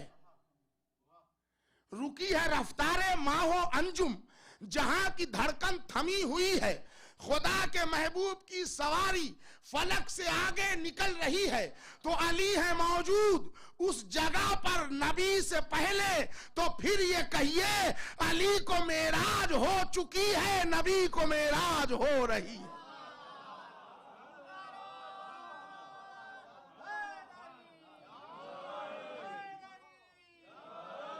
अली को मेराज हो चुकी है।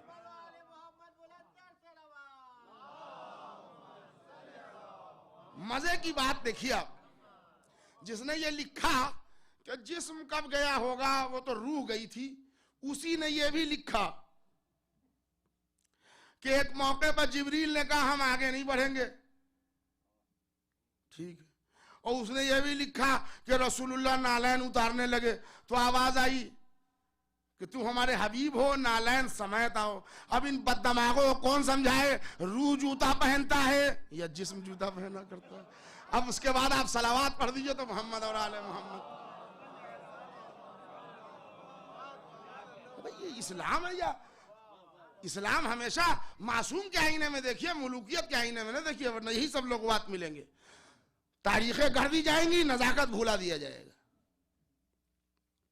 फिर मुझे यहां पर बरजस्ता 4 में से याद आ गया, हम क्या कहें, मौला की अता होती याद आ जाते हैं कि लोग मेराज मोहम्मद से तो खुश थे, लेकिन शेर हाजिर कर रहा हूं, लोग मेराज मोहम्मद से तो खुश थे, लेकिन बात हैदर की जब आई तो बुरा मान गए। लोग मेराज मोहम्मद से तो खुश थे, लेकिन बात हैदर की जब आई तो बुरा मान गए। सबका इकरार किया, जिस्म का इनकार किया, और हमने नालैन दिखाई तो बुरा मान गए।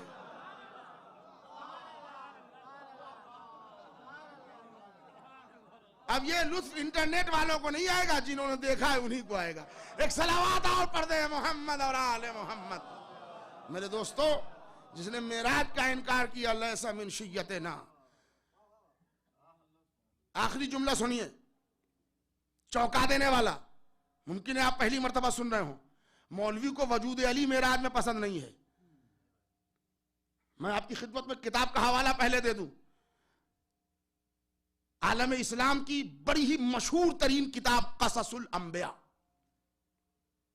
हर बुक के स्टॉल पर मिलने वाली कससुल अंबिया के टुकड़े हैं जो आपको सुना रहा हूं। रसूलुल्लाह जब मेराज से होके आ गए तो कससुल अंबिया के जुमले हैं कि एक सहाबी ने पूछा, अल्लाह के रसूल आपने मेराज में क्या क्या देखा? तो कससुल अंबिया के जुमले हैं कि रसूल ने आवाज दी, रायतो रब्बी फी अहसन सूरते। क्या सुना आपने? रायतो रब्बी फी अहसन सूरते, मैंने अपने रब को हसीन शक्ल में देखा। तो वो सहाबी पढ़ा लिखा था, उसने कहा, या रसूल अल्लाह, आपने तो हमको हजरत मूसा के वाकये में कुरान का टुकड़ा सुनाया है, लन तरानी, अल्लाह को कोई देख नहीं सकता, और आप कह रहे हैं हमने देखा। तो रसूल ने कहा कि मैंने कब कहा कि अल्लाह को देखा? नहीं, आप गौर नहीं किया, आप लगता है थक गए आप। रसूल ने कहा मैंने कब कहा कि अल्लाह को देखा? अगर मैं ये कहता कि मैंने अल्लाह को देखा तब तजाते कुरानी है। मैं तो कह रहा हूं रायतो रब्बी। रब कहते किसे हैं? पालने वाले को, परवरिश करने वाले को। मोहम्मद ये नहीं कह रहे हैं कि मैंने अल्लाह को देखा। रायतो रब्बी फी अहसन सूरते, मैंने अपने पालने वाले को हसीन शक्ल में देखा। देखिए, रब आप भी हैं, रब मैं भी हूं, घबराइएगा नहीं। रब्बिरहमहुमा कमा रब्बयानी सगीरा। रब कहते हैं पालने वाले को। इमाम हुसैन ने कहा है कि अल्लाह को रब न कहा करो, उसूल काफी के टुकड़े हैं। इमाम हुसैन फरमाते हैं अल्लाह रब्बुल अरबाब है, वो रबों का रब है। देखिए, राज़िक बहुत से हैं, आपको कोई देता है, आप किसी को देते हैं। अल्लाह राज़िक नहीं, खैरुर राज़िकीन है। वैसे ही रब पालने वाले को कहते हैं। इमाम हुसैन ने क्या कहा? अल्लाह रब्बुल अरबाब है, वो रबों का रब है। अब मोहम्मद क्या कह रहे हैं? मैंने अपने पालने वाले को देखा, हसीन शक्ल में देखा। अब उठाओ कुरान, कांधे पर उठाओ, सर पर रखो, कसम खा के बोलो कि मोहम्मद को पाला किसने? हाय हाय, मौलवी घबरा गया ना कि जिसको मेराज में वजूद अली पसंद नहीं, ये कह रहे अबू तालिब को देखा। सलावत भेज दे मोहम्मद और आले मोहम्मद। वाह मेरे अजीज,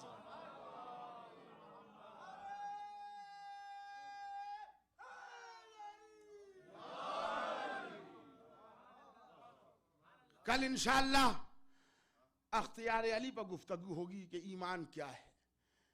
अख्तियार अहले बैत, अख्तियार रसूल और आले रसूल और अख्तियार विलायत से मशकूक होना ये ईमान की दलील नहीं है। सो कॉल्ड वाइट कॉलर कहलाने से दीन में इज्जत नहीं मिलती।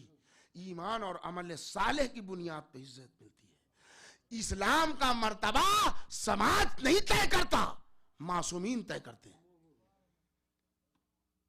गुफ्तगू जिंदगी ने इजाजत दी तो कल होगी यहां से कि इस्लाम के जितने तबकात हैं और इस्लाम में अजमत और इस्लाम के पहचान और दीन के रुकन किसी समाज में कह देने से कि साहब वो बड़े मोमिन आदमी है, वो सनद नहीं होती। वरना आप अक्सर देखा होगा मेरा जुमला कि जो समाज में सबसे ज्यादा बेवकूफ है लोग उसको कहते हैं बड़े मोमिन। बेवकूफी ईमान की दलील नहीं है, मोमिन सुपर इंटेलिजेंट को कहते हैं। ये गलत ट्रांसलेशन किसी ने बता दिया है। मेरे दोस्तों, मासूम के आईने में ये अकीदा है, मासूम के आईने में अमल है। देखना है अमाल, मासूमीन के किरदार में देखिए। रमक़ ईमान देखनी है, मासूम के किरदार में देखिए। और देख के सबक लीजिए कि शहजादा अली अकबर का लाशा उठाने के बाद भी जो शुक्र का सजदा करे, यह है मेयार ईमान। भूखा भी रहे, प्यासा भी रहे, और जबान पर जब आखिर वक्त जाए तो यही कहता हुआ जाए, रज़न व क़ज़ा यही व तस्लीमन लिअम्रे। यह है ईमान का तरीका। ये तो फिर आप कहिएगा कि मासूम अहले बैत के घराने के इफराद, मैं आपसे क्या बताऊं, इफराद तो जाने दीजिए। आप कहिएगा कि जवान थे, सिंदार थे, अहले बैत के और मासूम के माहौल में पले थे। मैं 4 साल की बच्ची का जिक्र करूं, मुसीबतें पड़ती रही। कोई झूठी रवायत भी मक्तल की नहीं कोई सुना सकता कि बच्ची ने कहा हो कि काश मेरे बाबा ने यजीद की बैत कर ली होती। हर जुल्म पर राजी बर रजा रही। मेरे दोस्तों, कल मंसूब है, कल की आने वाली तारीख बीबी सकीना की शहादत से। आज उसके जहन बनाने के लिए आज एक टुकड़ा मैं आपको सुनाऊं मजलिस तमाम। बहुत 2 मिनट का टुकड़ा है मगर बड़ा नफसियाती। अगर एक तो पहले मैं बता दूं, ना मसायब पढ़े जा सकते हैं, ना मसायब सुने जा सकते हैं, मसायब महसूस किए जाते हैं।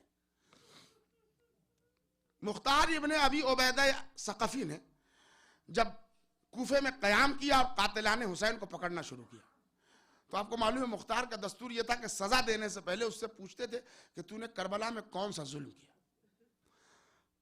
और एक टुकड़ा मुख्तार का यह भी होता था कि किसी जुल्म पर तेरा दिल पसीजा।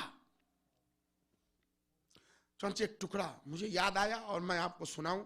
अल्लाह आपको कोई गम न दे सिवाय गम इमाम हुसैन के। करबला में एक ऐसा दुश्मन भी गया जिसका नाम है खूली बिन यजीद असबही। जब यह पकड़ के लाया गया तो मुख्तार ने पूछा, मलून तूने करबला में कौन कौन सा जुल्म किया और किस जुल्म पर तेरा दिल पसीजा। खूली कहता है, आका मुख्तार हमारी खता माफ हो तो मैं 4000 का अफसर बना के भेजा गया था, इसलिए कि जो लोहे की एक चादर को नेजा मार के तोड़ देता था वो 1000 का अफसर बनता था। मैं नेजा चलाने में वो महारत रखता हूं कि मैं लोहे की 4 चादर को तोड़ देता था अपने नेजे से, लिहाजा मुझे 4000 की अफसरी दी गई थी और मैंने करबला में बहुत सारे जुल्म किए। एक जुल्म तो यही है कि नेज़ा तवील पर हुसैन का सर संभाला। और कहता है एक जुल्म मैंने और दर्दनाक किया है, वो सुनेंगे आप। कहता है कि जब 3 दिन का भूखा प्यासा फातिमा का लाल जुलजना से किसी सूरत गिर नहीं रहा था तो पिसारे साद ने हमें बुलाया, ऐना ऐना खूली बिना यजीद असबही। तो जब मैं वहां गया तो उसने कहा, खूली तू तो नेजा फेंक के मारने में महारत रखता है, देख मोहम्मद के नवासे को घोड़े से गिरा, ये मैं तुम पर जिम्मेदारी दे रहा हूं। खूली कहता है, मुख्तार मैंने हुसैन के झूमते हुए अंदाज को देख के अपना तवील नेजा फेंक के हुसैन के दिल का निशाना करके जो मारा वो जख्म इतना गहरा पड़ा कि अब फातिमा का लाल घोड़े पे न संभल सका।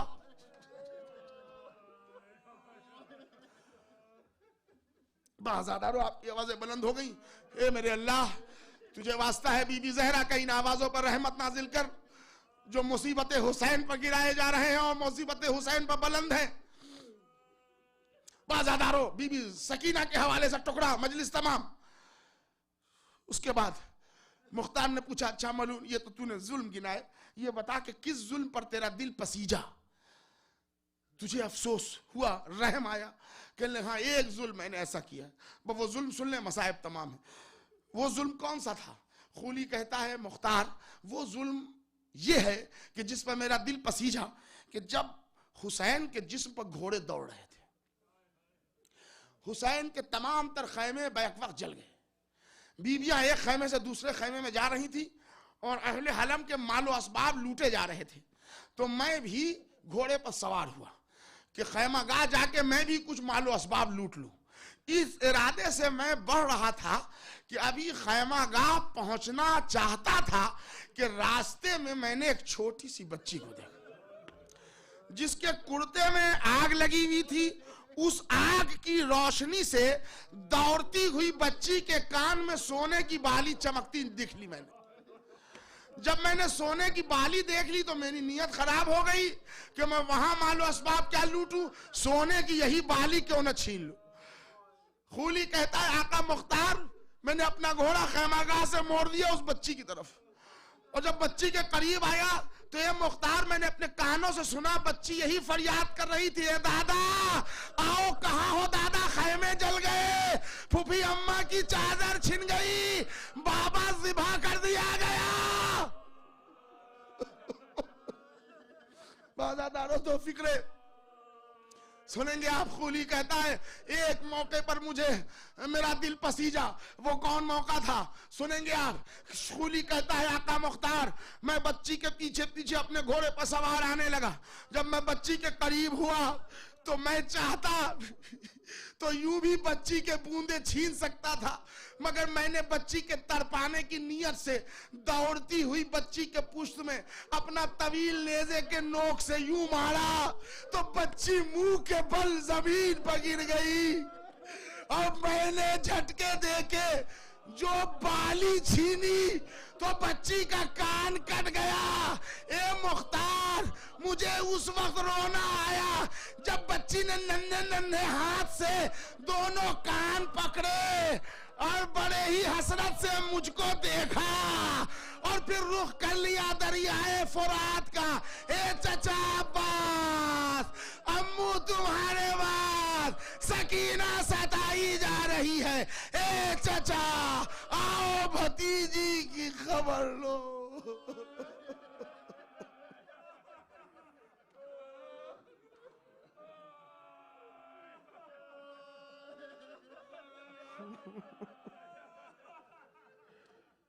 इन्ना लिल्लाहि व इन्ना अलैहि राजिऊन।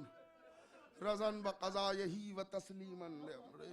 इलाही तेरी अज़मत व जलालत का वास्ता है, जहाँ जहाँ भी मुहिब्बान हैदर कर्रार है उनकी जान माल इज्जत और आबरू की हिफाजत फरमा। परवरदिगारा तुझे अबुल फज़ल अब्बास के कटे हुए बाजुओं का वास्ता है, उन बाजुओं में कुव्वत अता फरमा जिनसे हुसैन का मातम किया जाता है। मेरे अल्लाह तुझे अली अकबर के जख्मी कलेजे का वास्ता है, उन सीनों में ताकत अता फरमा जिन सीनों पर हुसैन का मातम किया जाता है। मेरे अल्लाह तुझे रबाब की उजड़ी हुई गोद का वास्ता है, उन गोदियों को आबाद रख जिसमें हुसैन के मातमदार अभी पल रहे। और ए मेरे अल्लाह तुझे वास्ता है राहिब को 7 औलाद देने वाले तशना लबे करबला हुसैन का, उन घरों को चरागे औलाद से मनव्वर फरमा दे जो महरूम ब औलाद है। और ये मेरे अल्लाह तुझे वास्ता है बीमार करबला की नातवानी का, बीमार करबला का कि जो भी हम में बीमार हैं बतसद्दुक़े बीमार करबला उन्हें सेहत कामला अता फरमा। बिलखुसूस दुआ है बीमार करबला के सदक़े से मोहतरमा सग़ीर जहाँ के लिए जो वालिदा हैं आसिफ हुसैन साहब की और मोहतरम अकबर भाई के लिए कि परवरदिगार आलम बतसद्दुक़े बीमार करबला इन दोनों को सेहत कामला अता फरमा। फिर मोमिन मोमिनात जहाँ भी हों उनकी हिफाजत फरमा, उनके जान माल और इज़्ज़त आबरू की हिफाजत फरमा। परवरदिगारा हम सब के मुख्तसर से इस अमाल को कबूल कर ले, हम सब की इन आंसुओं को रुमाल ज़हरा में जगह इनायत फरमा। बारे इलाहा इस मजलिस में मोमिन मोमिनात बच्चे बूढ़े जवान जो भी तशरीफ़ लाए हैं इन सब की आमद को बहुज़ूर इमाम ज़माना शरफ़ कबूलियत और इज़्ज़त से नवाज दे। वारिस करबला इमाम ज़माना के ज़हूर में ताजील अता फरमा। हम सब को इमाम ज़माना के आवान व अंसार में शुमार कर। रब्बना तक़ब्बल मिन्ना इन्नका अंतस समीउल अलीम मातम Hussain.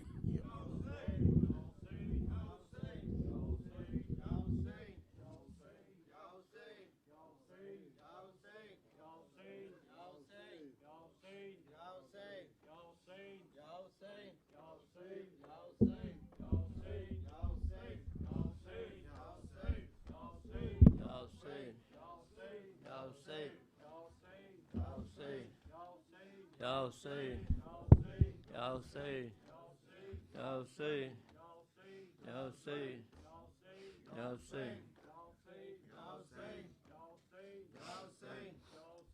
Ya Hussein, Ya Hussein, Ya Hussein, Ya Hussein, Ya Hussein, Ya Hussein, Ya Hussein, Ya Hussein, Ya Hussein. हाय ये बच्ची कौन है ये तो सकीना लगती है। हाय ये बच्ची कौन है ये तो सकीना लगती है। हाय ये बच्ची कौन है ये तो सकीना लगती है। हाय ये बच्ची कौन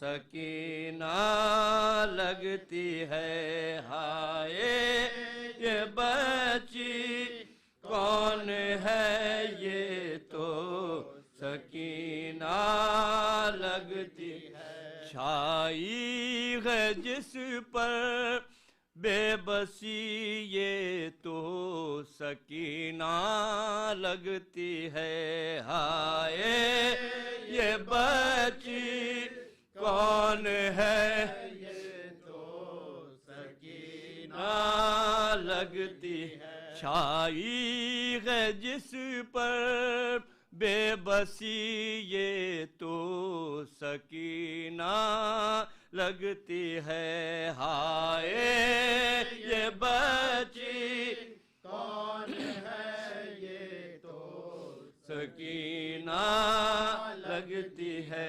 आते हैं मक्तल की तरफ, आते हैं मक्तल की तरफ। देखा है क्यों सूबे नजफ, देखा है क्यों सूबे नजफ। क्या इसका दादा है अली, क्या इसका दादा है अली, क्या इसका दादा है अली, ये तो सकीना लगती है। हाय ये बच्ची कौन है, ये तो सकीना लगती है। आती है जो रोती हुई, आती है जो रोती हुई, सुमो से जान खोती हुई, सुमो से जान खोती हुई। पढ़ती हुई ना दे अले, पढ़ती हुए ना दे अली, पढ़ती हुई ना दे अली, पढ़ती हुई ना दे अली, पढ़ती हुई ना दे अली, ये तो सकीना लगती है।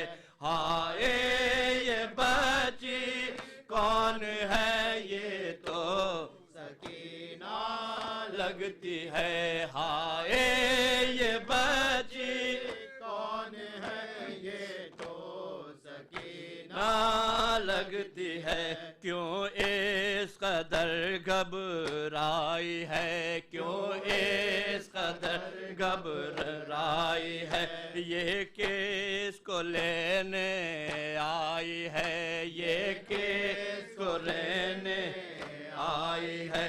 कहती है किसको या अभी, कहती है किसको या अभी, कहती है किसको या अभी, ये तो सकीना लगती है।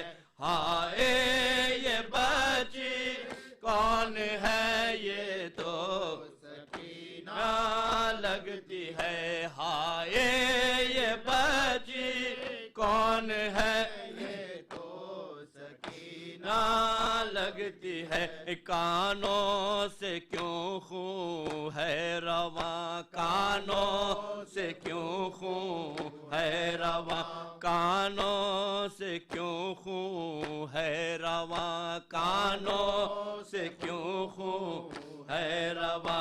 उफ ये तमाचों के निशान, उफ ये तमाचों के निशान। ये जुल्म और ये कम से नी, ये जुल्म और ये कम से नी, ये जुल्म और ये कम से नी, ये जुल्म और ये कम से नी, ये जुल्म और ये कम से नी, ये तो सकीना लगती है।